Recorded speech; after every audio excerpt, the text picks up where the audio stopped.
Lalu Roni langsung mencongkel kedua mata dari mayat tersebut dan langsung menguburkannya kembali.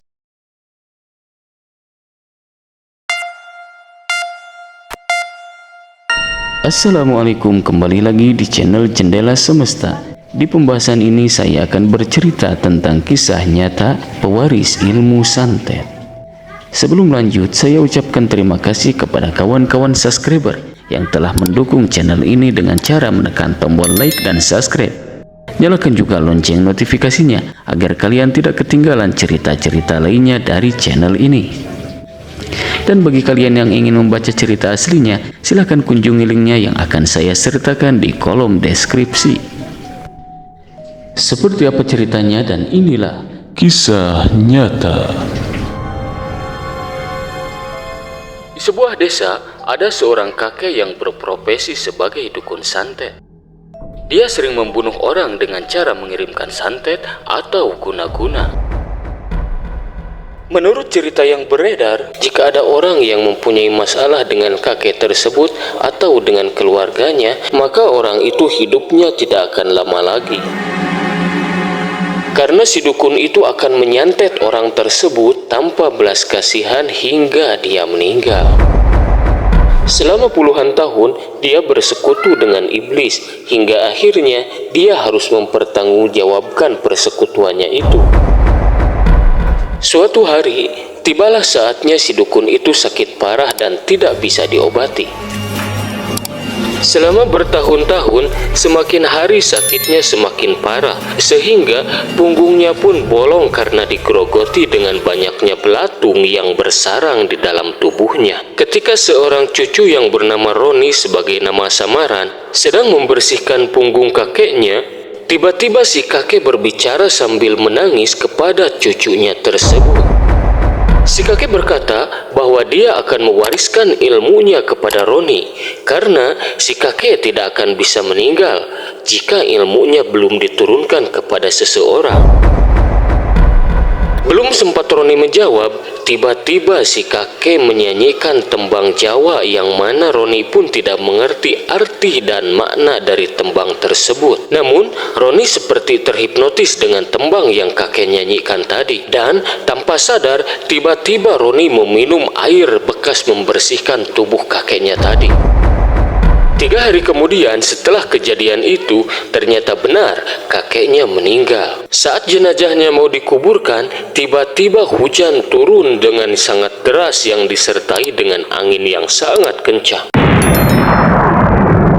Petir dan geledek pun saling menghantam, seakan-akan alam tidak rela dan bumi pun menolak dengan kehadiran jenazah tersebut. Suasana pun semakin mencekam, seperti akan terjadi bencana yang sangat besar. Singkat cerita, setelah kakeknya meninggal, ternyata kehidupan Roni menjadi tidak tenang. Setiap malam, Roni selalu bermimpi didatangi kakeknya tersebut. Dalam mimpinya, Roni menyaksikan bahwa kakeknya tersiksa dan sangat kesakitan, dan kakek selalu berwasiat agar Roni bisa memenuhi keinginan kakeknya. Karena merasa tidak tega melihat keadaan kakek di dalam mimpi yang terus berulang-ulang, akhirnya Roni pun memberanikan diri untuk masuk ke dalam kamar bekas kakeknya, dan Roni menemukan sebuah lemari tua yang tak pernah dibuka kecuali sama almarhum kakeknya tersebut. Di dalam lemari tersebut terdapat banyaknya peralatan santet. Namun Roni tertuju pada sebuah buku tua yang tertulis di dalamnya syarat untuk menyempurnakan ilmu yang telah kakek wariskan. Syaratnya hanya satu, namun berat untuk dilakukan bagi manusia normal pada umumnya, yaitu Roni harus mencongkel bola mata orang yang meninggal di hari Jumat. Roni seperti orang yang telah dikendalikan oleh iblis yang bersekutu dengan kakeknya, maka Roni pun tanpa ragu menyanggupi syarat tersebut. Tak lama kemudian, di desa itu ada seorang pemuda yang meninggal di hari Jumat, dan Roni menganggap bahwa ini adalah sebuah kesempatan emas untuk menyempurnakan ilmunya. Di tengah malam, dengan beraninya Roni menuju ke pemakaman tersebut dengan membawa sebuah cangkul. Setelah tiba di pemakaman itu, tanpa ragu Roni mengayunkan cangkulnya dan menggali kuburan tersebut sampai dasar kuburan. Ketika Roni mau membuka papan liang lahat, tiba-tiba angin menghembus kencang yang diiringi dengan suara tangisan laki-laki, yang ternyata suara tangisan itu berasal dari mayat si pemuda. Namun, Roni tidak memperdulikan hal itu dan langsung membuka papan liang lahat. Lalu terlihatlah mayat yang terbaring di dalamnya. Tanpa ragu, Roni langsung membalikan mayat tersebut. Namun, ketika Roni mau mencongkel bola matanya dengan sebuah pisau, tiba-tiba mata dari mayat itu terbuka dan mengeluarkan darah. Mulutnya pun mengangah dan menggigit tangan Roni. Terjadilah sebuah perkelahian yang cukup lama antara Roni bersama mayat si pemuda. Dan perkelahian pun bisa diselesaikan setelah Roni menancapkan sebuah batu nisan di perut mayat si pemuda. Lalu Roni langsung mencongkel kedua mata dari mayat tersebut dan langsung menguburkannya kembali. Sesampainya di rumah, Roni disambut dengan beberapa sosok hantu peliharaan kakeknya. Beberapa di antaranya ada sosok genderuwo, kuntilanak, pocong berkapan hitam, ular hitam yang sangat besar, dan banyak lagi sosok-sosok yang lainnya. Sosok-sosok tersebut meminta agar Roni memakan kedua bola mata yang ia bawa, dan tanpa ragu Roni pun langsung memakannya dengan sangat lahap. Sejak kejadian itu, Roni tidak pernah lagi didatangi oleh almarhum kakeknya. Namun, kelakuan Roni sama seperti almarhum kakeknya. Roni sering menyantet dan membunuh orang yang tidak dia sukai. Setiap tahun, Roni selalu menumbalkan kambing hitam sebagai persembahan pada setan-setan dan iblis peliharaannya. Selama bertahun-tahun, Roni menjadi dukun santet dan kehidupannya pun bahagia dengan bergelimangan harta. Namun, semua itu ada bayarannya. Sosok hantu yang awalnya meminta tumbal kambing hitam, kini berubah menjadi tumbal manusia.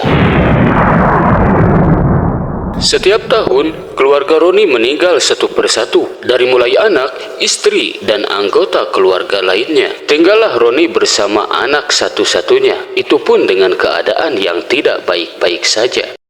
Semakin hari, ilmunya semakin menyerang kepada dirinya sendiri. Tubuhnya menjadi kurus dan mulai ditumbuhi borok seperti yang dialami oleh kakeknya.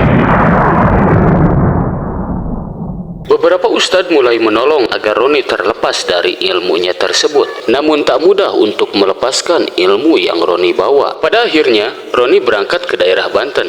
Dan di sana dia bertemu dengan seorang kiai yang bisa melepaskan dan membersihkan ilmu itu dari tubuh Roni. Setelah melewati proses yang begitu panjang, Roni pun terlepas dari ilmu yang ia bawa selama bertahun-tahun. Dan harta yang telah Roni kumpulkan selama menjadi dukun santet, semuanya habis dan kehidupan Roni menjadi miskin kembali. Namun Roni mendapatkan sebuah ketenangan karena tidak ada lagi gangguan dari sosok-sosok hantu sepeninggalan kakeknya. Itulah kisah nyata sang pewaris ilmu santet. Jika kalian punya cerita menarik, silahkan tinggalkan di kolom komentar. Sekian dan terima kasih.